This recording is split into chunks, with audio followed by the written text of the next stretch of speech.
I'm Karima Brown. It's Sunday and it's time for The Fix.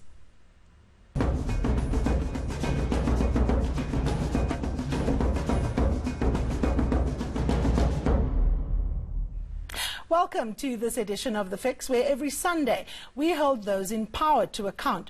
We tell you what matters, how it affects you, and why you should care.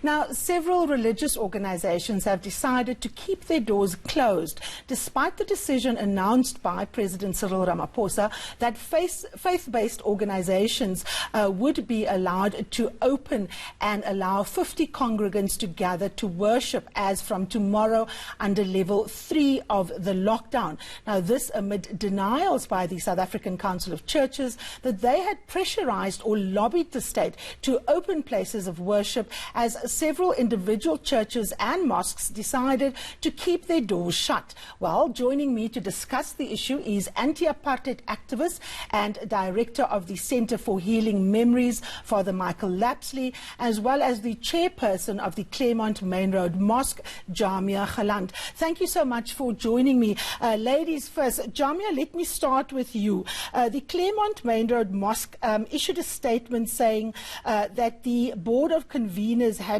taken a solemn and difficult decision to not open the mosque under the current guidelines and will continue to keep the masjid temporarily closed. Just tell our viewers, Jaamia, why you took this decision.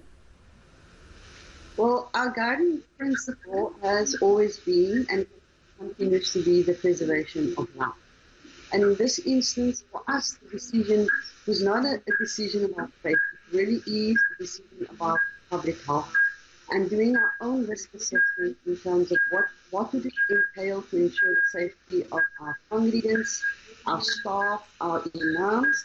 It was our assessment that in the interest of public health, in the interest of the greater public good, it would be best to keep the mosque closed. And for us, this is a continuation of our proactive action to keep to mitigate the spread of the virus in the current context, especially given that the Western Cape remains the epicenter of the spread in South Africa.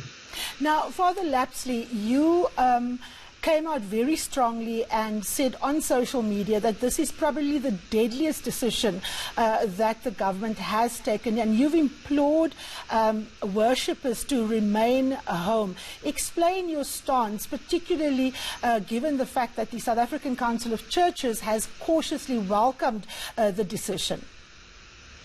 I just mentioned that I was the former director of the Institute for Healing of Memories, Canon for Healing of Reconciliation at the Cathedral in Cape Town. I think it's a question of timing. Of course, all people of faith want to return to their places of worship, but we are at a time where the epidemic is rapidly increasing, and people have to go to work physically to be able to feed their family. We don't have to go to places of worship in order to worship God. And there's ample evidence here in South Africa from the Free State, where religious leaders went to worship and spread the virus. There's evidence from South Korea and more recently from Germany. So in fact, we are endangering people's lives by asking them to come to worship at this time. And I'm delighted that more and more faith communities are hearing the call not to go and worship. The Jesuits led the charge, the Bishop Lechaniana of the Zionist Christian Church, and I see yesterday the United Reformed Church of South Africa, the Anglican Church in Cape Town has said now is not the time. So there are more and more voices being raised. Jaamia, let me bring you in here. There's also several mosques that have come out.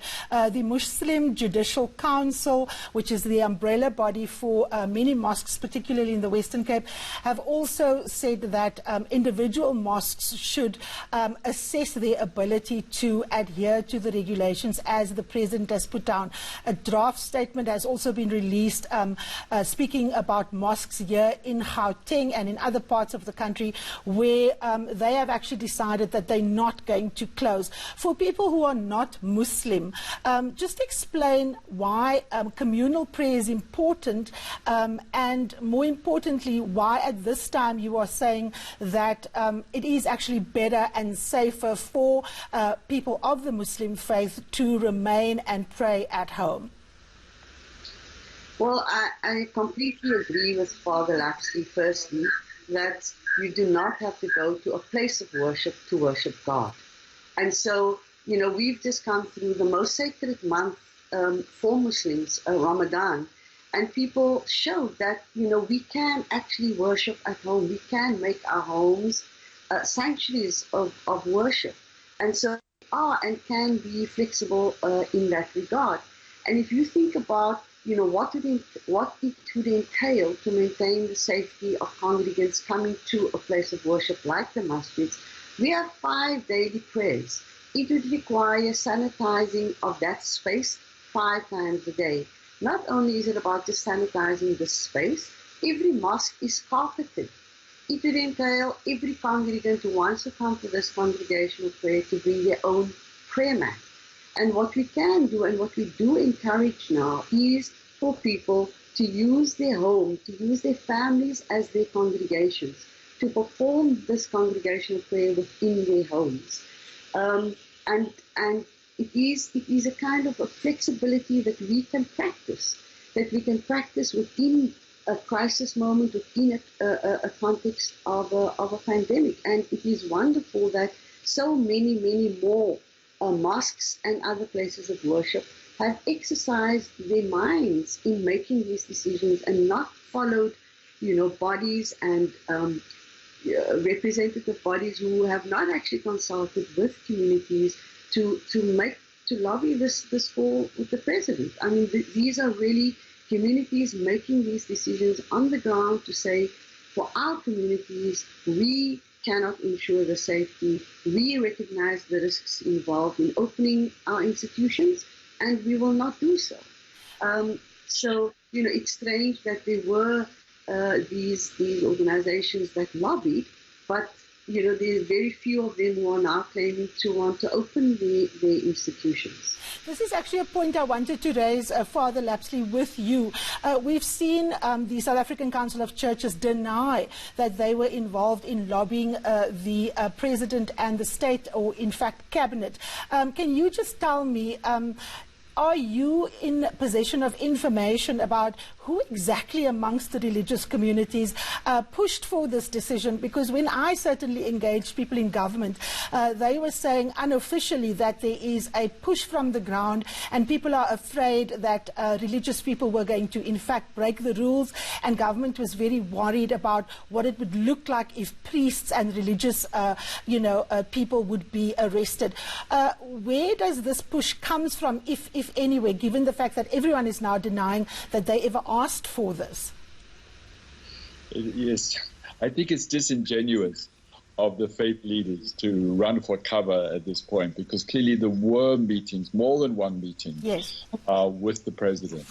And they were the leaders of different faith communities. And we're told that they were unanimous. Now, my concern is, where were the prophetic voices?